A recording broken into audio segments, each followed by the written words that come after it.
Assalamualaikum warahmatullahi wabarakatuh. Kami dari kelompok 12 ingin mempresentasikan hasil makalah kami yang berjudul Islam setelah kemerdekaan. Langsung saja pembahasannya. A. Awal perkembangan Islam pasca kemerdekaan. Pada babak ini, proses dakwah Islamisasi Indonesia mempunyai ciri terjadinya globalisasi informasi dengan pengaruh agama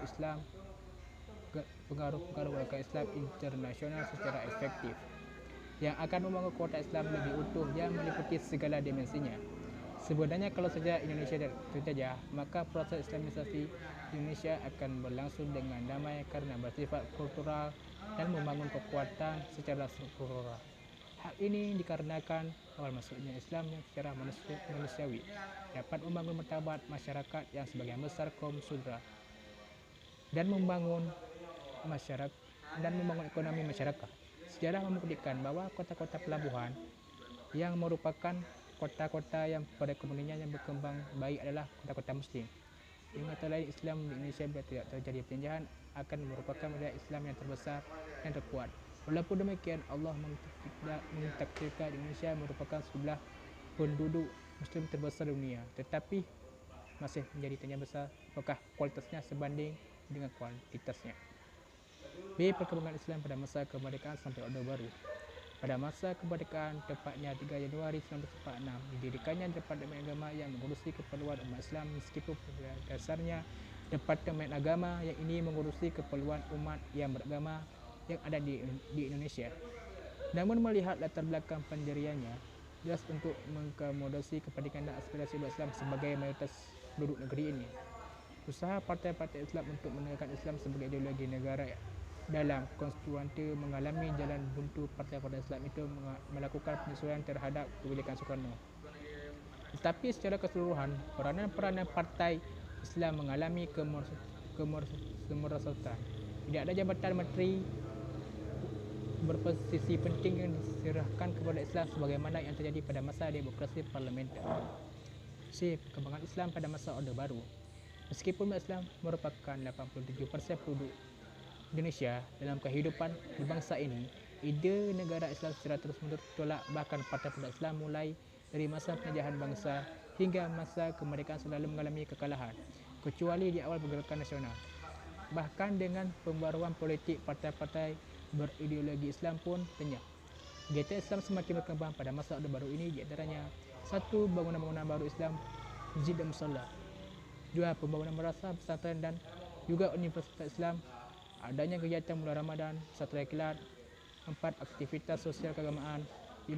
Puisi Islam, drama dan penggelaran seni Islam lainnya. D. Perkembangan Islam setelah reformasi. Tidak diketahui secara persis apa yang dimaksud oleh sementara pihak yang melihat maraknya kehidupan politik Islam dewasa ini sebagai suatu fenomena yang dapat diberi label repolitisasi Islam. Meskipun demikian, kalau menilik indikator utama yang digunakan sebagai dasar penjalian itu adalah munculnya sejumlah partai politik yang merupakan simbol dan asas Islam atau yang mempunyai pendukung utama komunitas Islam, maka tidak terlalu salah untuk menggunakan bahawa yang dimaksud adalah fenomena munculnya kembali kekuatan politik Islam. Hal demikian itu dalam perjalanannya selalu terbuka kemungkinan untuk mepolitikkan bagian-bagian yang menjadi dasar ideologi partai-partai tersebut. Sekarang pada era reformasi, gejala demikian mungkin terulang kembali perang kelompok Islam, baik tokoh Islam maupun mahasiswa Islam dalam mendorong gerakan reformasi sangat besar. Namun pada perkembangan selanjutnya, gerakan reformasi tidak selalu berada dalam pengendalian kelompok Islam. Berbagai problem harus mampu diatasi oleh partai Islam pada era reformasi dewasa ini. Adanya penggabungan secara menyeluruh mungkin tidak realistis, kecuali mungkin di antara partai-partai Islam yang berasal dari rumpun yang sama. Alternatif lain yang sedia adalah polarisasi, sehingga hanya ada beberapa Islam saja dalam pemilu. Kemudian Islam Indonesia dalam masa revolusi. Pada masa revolusi Islam, politik merupakan sejenak perjuangan menegakkan negara pada masa ini. Semua kekuatan rakyat Indonesia bersatu untuk melawan kembalinya Belanda. Namun demikian, umat Islam juga tidak melupakan penegakan kehidupan bernegara yang baik-baik itu Umat Islam membentuk partai politik guna mendukung sistem pemerintahan demokratis di Indonesia dan guna memudahkan umat Islam dalam menyampaikan aspirasinya serta memudahkan penyatuan umat Islam dalam mendukung perjuangan kemerdekaan Indonesia. Untuk merealisasikan tujuan-tujuan di atas, dibentuklah partai politik Masyumi. Masyumi dibentuk dalam Muktamar Islam Indonesia di Gedung Madrasah Ma'lumiyah Muhammadiyah Yogyakarta tanggal 7 sampai 8 November 1945. Dalam muktamar tersebut diputuskan bahawa Masyumi adalah satu-satunya partai politik Islam di Indonesia, dan Masyumi lah yang akan memperjuangkan nasib politik umat Islam Indonesia. Dengan keputusan ini, keberadaan politik Islam yang lain tidak diakui. Dengan adanya satu partai politik Islam, diharapkan cita-cita Islam menjadi mudah untuk direalisasikan. Partai ini mendapat dukungan yang luar biasa dari para ulama, modernis dan tradisionalis, dari samping dari pemimpin-pemimpin umat dan ulama Jawa, Madura. Pemimpin-pemimpin umat dari luar Jawa juga sepenuhnya di belakang partai baru ini, sekalipun mereka tidak dapat menghadiri kongres di Yogyakarta kerana sulitnya transportasi antar pulau pada waktu itu. Masyumi mewakili kepentingan politik umat Islam. Kemudian, 1. Departemen Agama. Setelah Indonesia memproklamirkan kemerdekaannya, para pemimpin rakyat Indonesia sepakat untuk menerapkan bentuk republik dalam pemerintahan Indonesia, dan pemerintahannya didasarkan atas asas Pancasila dan UUD 1945. Sila-sila dalam Pancasila itu sendiri jika dikaitkan dengan ajaran syariat Islam akan ditemukan persamaannya dalam Al-Quran sebagai sumber utama umat Islam setelah mengemukakan dengan jelas yang kaitannya dengan Pancasila. Dalam struktur pemerintahan Republik Indonesia dibentuk Departemen Agama yang pertama kalinya didirikan pada masa Kabinet Syahrir sampai sekarang.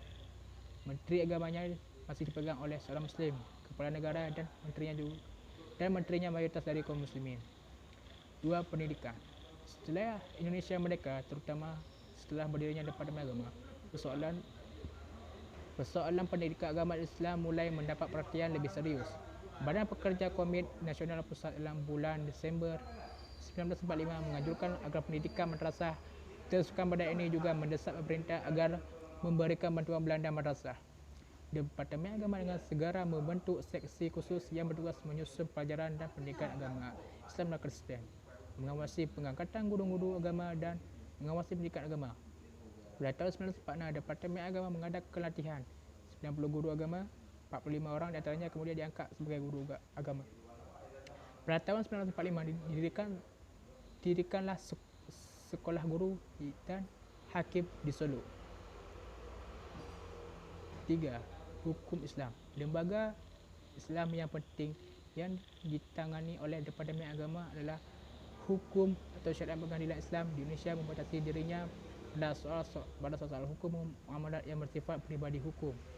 Muamalat pun terbatas pada masalah nikah, cerai dan rujuk, wakaf, hibah dan sangat baitul mal.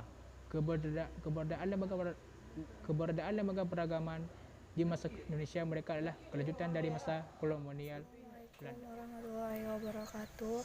4. Haji Indonesia termasuk negeri yang banyak mengirim jamaah haji di masa penjajahan. Tahun kepunjakan ialah tahun 1926 sampai 1927, ketika sekitar 52 orang pergi ke Mekah, tetapi umatnya dalam keadaan biasa. Jumlah jamaah meningkat cepat karena memang keinginan menunaikan ibadah haji semakin kuat. Angkatan tertinggi sampai tahun 1992 yaitu sekitar 107 orang jamaah haji Indonesia diberangkatkan sejak awal tahun 1970. Banyak para pejabat tertinggi pemerintah termasuk menteri yang tidak ketinggalan berangkat ke Tanah Suci. Bahkan dari kalangan mereka lah Amir Haji, pemimpin jamaah haji Indonesia ditunjuk. Semenjak zaman penjajahan Belanda, umat Islam ingin mempunyai kapal laut untuk dipergunakan dalam penyelenggaraan perjalanan haji di luar dikumpulkan saham diedarkan tetapi selama perjalanan keinginan ini tidak terwujud. Setelah Indonesia merdeka, usaha ini dilanjutkan pada tahun 1950.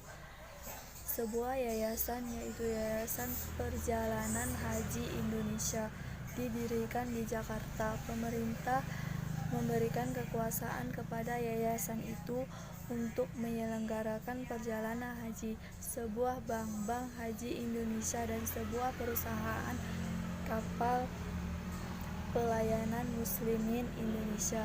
Musim didirikan, tetapi 10 tahun kemudian perusahaan musim ini masih saja bertindak sebagai agen dalam mencetak kapal dari perusahaan asing. Musim tidak mempunyai kapal sendiri.